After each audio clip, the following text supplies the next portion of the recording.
视频正式开始前，我想先请您对照一下自己最近有没有出现下面这几种情况。第一，是不是总是感觉特别疲惫，那种睡再久也缓不过来，干点家务活就觉得累，白天总想打瞌睡的疲惫感。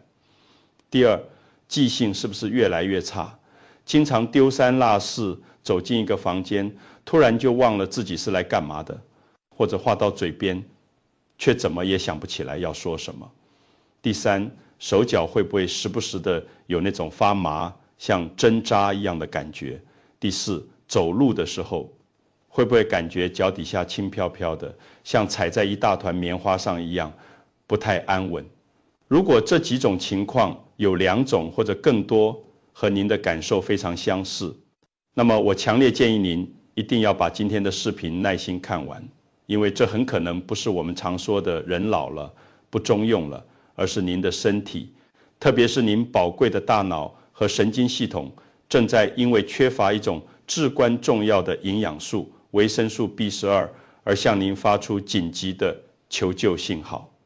很多人都因为这些症状而暗自担心自己是不是得了老年痴呆，活在恐惧和焦虑里。但实际上，很多时候我们离一个更清晰、更灵光的头脑和更有活力的身体，可能就只差这一个小小的维生素的距离。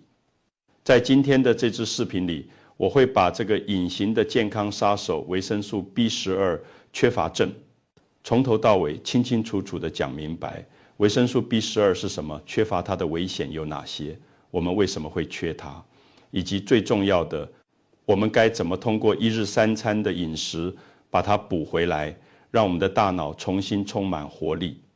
在进入主题前，如果您真心关心自己和家人的健康，请先点击下方的订阅按钮并开启通知，这样就不会错过未来更多实用的健康知识了。在这里，我们只揭示那些主流媒体很少会坦诚告诉你的健康真相。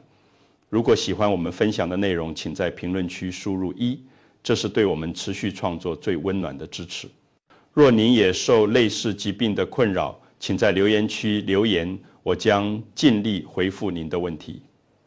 好了，我们转回到今天的主题。首先，我们要搞清楚维生素 B12 是什么。维生素 B12 也被称为谷氨素，它是我们身体所需的所有维生素里唯一含有金属元素钴的。它是一种水溶性维生素，对我们的神经系统、血液系统，甚至是遗传物质 DNA 的合成，都扮演着至关重要的角色。您可以把它想象成我们身体里的一个多面手，哪里都少不了它。维生素 B12 的作用，第一个作用保护神经系统。我们的大脑和遍布全身的神经网络，就像一个由亿万条线路组成的极其精密的信息高速公路网，而我们每一根神经纤维的外面都包裹着一层叫做髓鞘的绝缘保护层。维生素 B12 最核心、最不可替代的作用之一，就是维护这个髓鞘的健康。这个髓鞘是什么呢？您可以把它想象成是我们家里电线外面那层厚厚的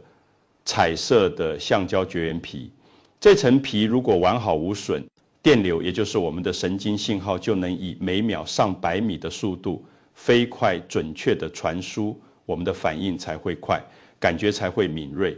可一旦这层绝缘皮因为缺乏 B12 而受损、变薄，甚至破裂，那就会发生漏电和信号短路，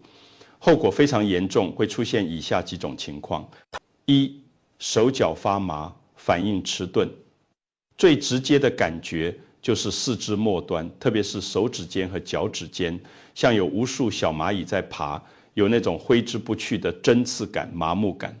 严重的时候，走路会感觉脚底轻飘飘的，像踩在一大团棉花上一样，深一脚浅一脚的不稳。这就是因为从大脑发出的指令无法顺畅地传达到四肢。二、记忆力下降，大脑卡顿。大脑是整个信息高速公路网的总指挥中心，神经元受损。指挥中心的运作效率自然会下降，您会感觉注意力很难集中，记性越来越差，经常话到嘴边就忘了，或者看到一张熟悉的面孔，却怎么也想不起对方的名字。哈佛大学医学院的一项研究就发现， B12 缺乏的人，他们大脑体积萎缩的速度比正常人要快上2倍。长期缺乏会大大增加患上阿尔茨海默病的风险。3. 情绪波动、易怒、抑郁。B12 还深刻地影响着我们大脑中那些让我们感到快乐、平静和幸福的化学物质，比如多巴胺和血清素的合成。一旦缺乏，就可能导致情绪像过山车一样，无缘无故的就感到低落、焦虑、烦躁，甚至对身边最亲近的人也容易发脾气。第二个作用是预防贫血的王牌造血工程师，除了守护神经，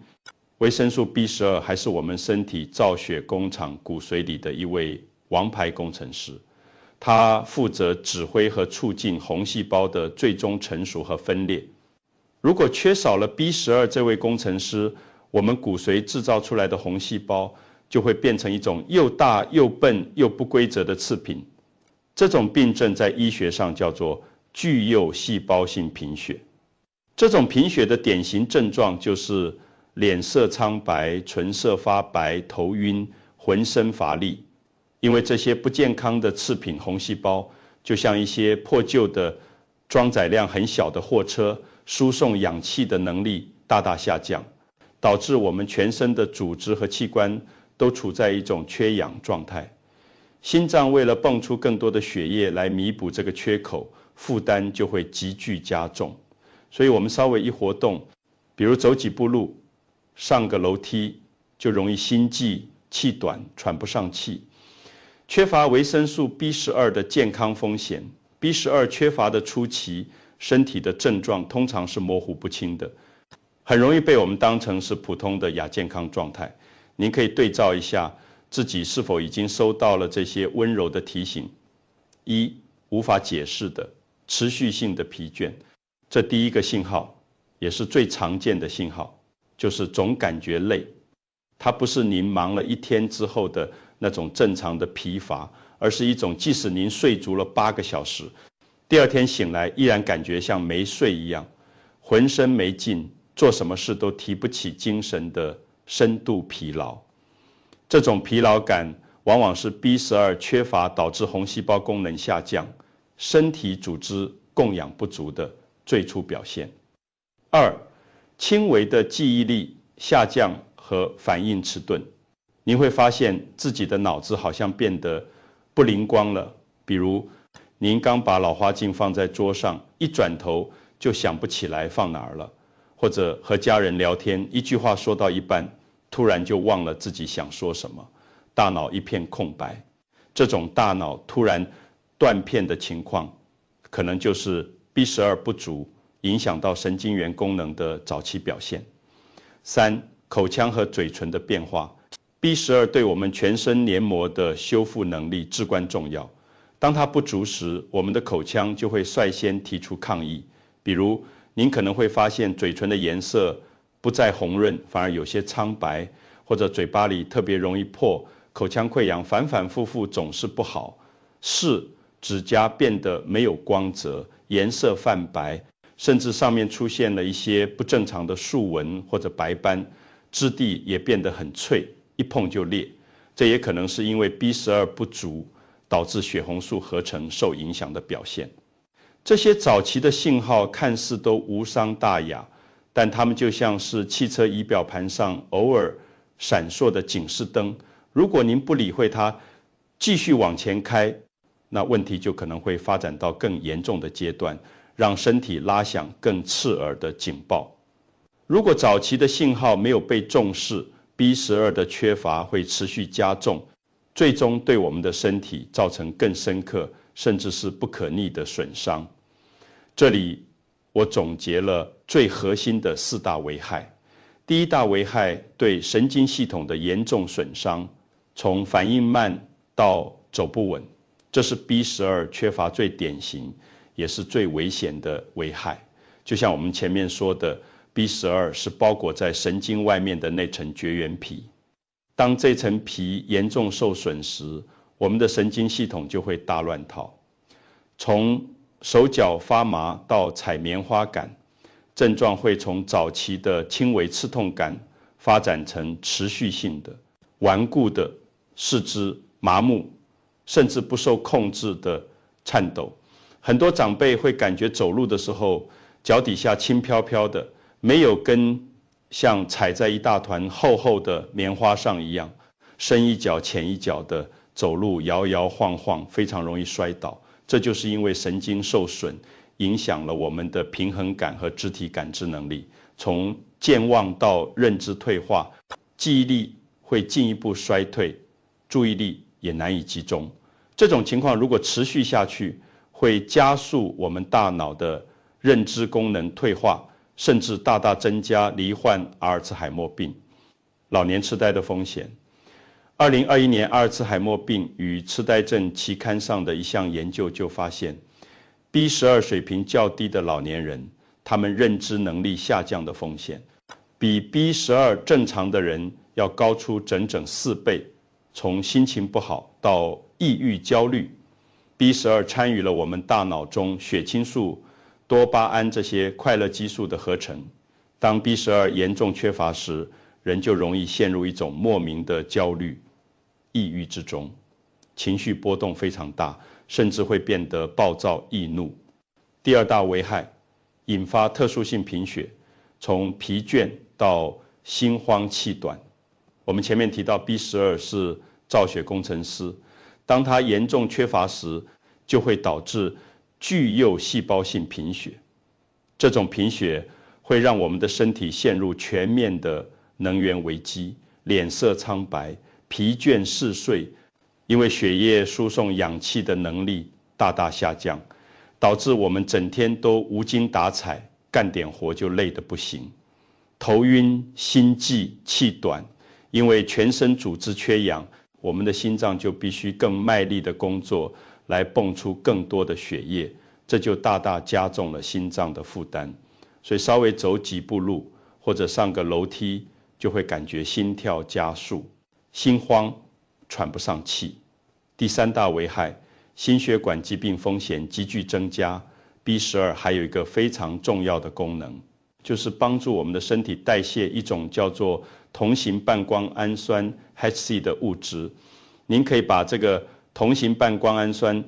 想象成是我们血管里的铁锈或者垃圾。当 B12 充足时，它能把这些垃圾及时的清理掉。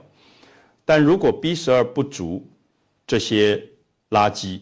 就会在血液里大量堆积，不断的损伤我们的血管内壁，导致血管硬化、失去弹性，从而大大增加心脏病和中风的风险。有研究甚至表明，同型半胱氨酸水平过高的人，他们心血管疾病的风险比正常人要高出70%以上。第四大危害，消化系统出现问题。B12 的缺乏还会反过来影响我们的消化功能，形成一个恶性循环。食欲不振、消化不良、胃肠道功能受损，食物消化变慢，导致腹胀、没胃口，吃什么都没味道，口腔溃疡、舌头发炎。因为 B12 能帮助口腔黏膜修复，缺乏时就容易出现反复的口腔溃疡、舌头红肿、疼痛，甚至影响我们的味觉。为什么年纪大了就更容易缺 B12？ 很多人都会有这样的疑问，我明明每天都正常吃饭，鸡鸭鱼肉也没少吃，怎么还会缺 B12 呢？这个问题的关键，就像我前面提到的，我们中老年人面临的往往不是吃不够的问题，而是吸收不了的世纪难题。维生素 B12 的吸收过程，在所有维生素里是最特别也是最复杂的。您可以这样生动地想象一下，我们吃进肚子里的肉、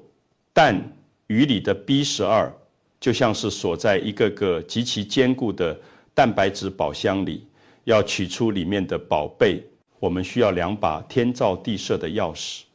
第一把钥匙是我们的胃酸，它负责像一把这个坚固的宝箱腐蚀、溶解、打开，让 B12这个宝贝被释放出来。第二把钥匙是一种由我们胃壁细胞分泌的，叫做内因子的特殊蛋白质，它像一个专属的长了眼睛的快递员，在胃里成千上万的物质中只认识 B12， 它的任务就是精准的抓住被释放出来的 B12， 和它紧紧的结合在一起，然后像一个保镖一样护送着 B12 安全的抵达我们的小肠末端，在那里被我们的身体吸收。然而随着我们年龄的增长，这两把钥匙都非常容易出问题。第一把钥匙胃酸生锈了，这是最主要的原因。人上了年纪，整个消化系统的功能都会自然退化，胃酸的分泌会不可避免的减少。没有了这把强力的开箱钥匙，大量的 B12 就被原封不动地锁在宝箱里，跟着食物穿肠而过，最终被排出体外，我们根本没机会利用它。研究表明，仅仅因为胃酸减少， B12 的吸收效率就可能降低 50% 以上。第二把钥匙内因子快递员人手不足，有些老年朋友，特别是那些患有慢性萎缩性胃炎的人，他们胃壁分泌内因子这种蛋白质的能力会大大下降。这就好比宝箱好不容易打开了，但没有足够的快递员来取货， B12 照样是看得到，吸收不了，最终还是会被浪费掉。根据世界卫生组织和美国临床营养学杂志的研究统计，在60岁以上的老年人中，大约有 20% 到 30% 都存在 B12 缺乏或吸收不良的问题，这个比例是相当惊人的。除了年龄因素，长期吃素的朋友，做过胃切除手术的朋友，以及长期服用某些胃药或糖尿病常用药、二甲双胍的朋友，都属于 B12 缺乏的高风险人群，需要特别的警惕。好了，说了这么多 B12 缺乏的危害和原因，最重要的部分来了，我们到底该怎么吃才能保护我们的大脑，预防因为缺乏 B12 而导致的各种问题，让我们到了80、90岁头脑依旧灵光呢？别担心，方法比您想象的要简单。我为大家总结了3大饮食策略，您只要记住这3点就足够了。策略1，吃对东西，直接补充维生素 B12。我们的第一个策略也是最根本的一条，就是要吃那些本身就含有大量维生素 B12 的食物。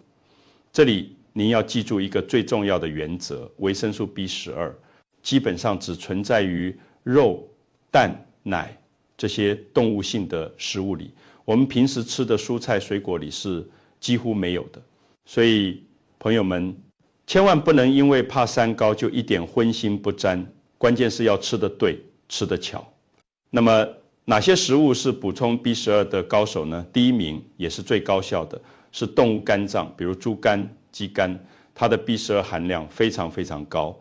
就像是浓缩营养素。我们不需要天天吃，建议1个星期吃上1次，每次1小块，大约1两左右就足够了。第二名是我们每天都能接触到的鸡蛋和奶制品，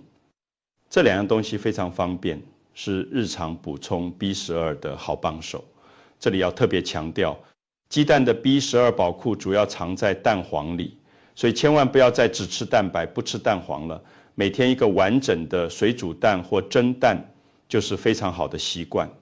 第3名是红肉和鱼类，像瘦的牛肉、羊肉或者三文鱼、金枪鱼这些深海鱼，不仅富含 B12， 还含有对我们身体非常重要的铁、锌和 Omega-3 这些好东西。策略2，聪明搭配，让 B12 工作更有效率。光吃含有 B12 的食物是第一步，第二步是要吃一些能帮助 B12 工作的更好、效果翻倍的好朋友。这些好朋友虽然自己不含 B12， 但他们能给 B12 搭把手。这个好朋友团队里有3位重要成员。第一位好朋友深绿色蔬菜，像菠菜、芥蓝、西兰花这些，他们的工作是帮助 B12 一起清理我们血管里一种叫同型半胱氨酸的坏东西。这个坏东西少了，我们的脑血管就会更通畅，得中风和老年痴呆的风险就更低。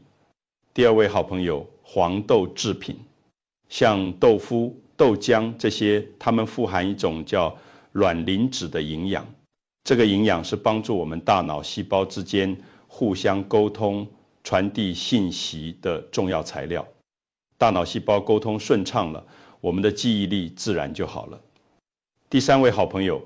深海鱼，它很特别，既是 B12 的来源，也是 B12 的好朋友。它富含一种叫 DHA 的好脂肪。这个 DHA 是构成我们大脑本身最重要的建筑材料，多吃它就等于是在帮我们的大脑添砖加瓦，让它更坚固、更耐用。您看，把这些好朋友和 B12 搭配起来，比如做一道鱼肉豆腐菠菜汤，或者牛肉炒西兰花，就是一顿非常完美的健脑大餐了。策略3，养好肠道，确保吃下去的营养不浪费。好了，现在我们知道该吃什么了，但还有一个最根本的问题，我们吃下去的这些好东西，身体能吸收多少呢？这就取决于我们的肠道。您可以把我们的肠道想象成是一棵大树的树根，如果树根不健康烂掉了，那您给这棵树浇再多的水，施再好的肥，它也吸收不了，最终还是会枯萎。我们的身体也是一样，肠道就是我们吸收所有营养的根。很多长辈 B12 缺乏的根源，就在于肠道这个根的功能变差了，吸收能力大大下降，导致吃下去的营养都白白浪费了。那么，如何让我们的树根重新变得健康强壮呢？关键就在于为肠道补充大量的好细菌，也就是益生菌。最简单的方法就是多吃一些发酵食品，首选是无糖的原味酸奶，您可以把它当作早餐的一部分，或者饭后的小点心。它就像是每天都给您的肠道派去一批勤劳的小园丁，帮助松土施肥。其次，像韩式泡菜选择低盐的纳豆，以及我们中餐里传统的豆豉，都是非常好的益生菌来源。通过养好我们的肠道，就等于为 B12 和其他所有营养素的吸收铺平了道路，确保我们吃下去的每一分营养都能被我们的身体充分利用。如何进一步提高 B12 的吸收率？有4个小妙招。除了选对食物，我们还可以通过一些非常简单的小技巧，来进一步提高宝贵的 B12 的吸收率。1. 善用维生素 C 这个好帮手。维生素 C 能帮助 B12 更好的被我们的身体利用。举个例子，在吃牛肉、鱼肉这些富含 B12 的食物时，可以同时吃一些富含维 C 的蔬菜，比如青椒、西兰花，或者饭后吃一个奇异果、橙子。这个小小的搭配就能让 B12 的吸收率提升20%到30%。2. 饭后1小时再喝浓茶和咖啡。我们很多朋友喜欢饭后马上来杯茶解腻，但茶叶和咖啡里的单宁酸会像拦路虎一样抓住 B12， 抑制它的吸收。所以建议您把喝茶、喝咖啡的时间安排在饭后1个小时以后。3. 有意识的补充益生菌，就像我们前面说的，一个健康的肠道是高效吸收的基础。除了吃发酵食品，你也可以在医生的建议下选择一些适合自己的益生菌补充剂。4. 胃酸不足怎么办？对于那些感觉自己消化能力比较弱、胃动力不足的中老年朋友，可以在饭前半小时左右喝1小杯温水，在里面挤上几滴新鲜的柠檬汁，这能温和的刺激胃酸的分泌，帮助消化，等于是在 B12 这个贵客到来之前，提前把门打开，做好迎接的准备。到这里，关于维生素 B12 的所有内容我们就分享完了。我们一起回顾总结一下今天的内容。我们弄清楚了 B12 是什么， B12 对人体健康的作用，缺乏 B12 的危害，以及为什么老年人更容易缺乏 B12。最重要的是，我们还分享了保护大脑、补足 B12 的3大饮食策略。我希望大家能记住，我们今天分享的不仅仅是怎么吃饭，更是如何掌握自己晚年生活品质的主动权。一个清晰的头脑，一个有活力的身体，才是我们能自由自在地享受生活、陪伴家人、探索世界最大的本钱。当然，改变饮食习惯需要耐心，您不需要从明天开始就做出天翻地覆的改变，不如就从一个最小的行动开始，也许是明天早餐给自己加一个完整的水煮蛋，也许是这个周末为家人做一道鲜美的清蒸鱼。每一个善待自己的小小举动，都是在为未来的健康存下一笔最宝贵的财富。请相信，您如何对待自己的身体，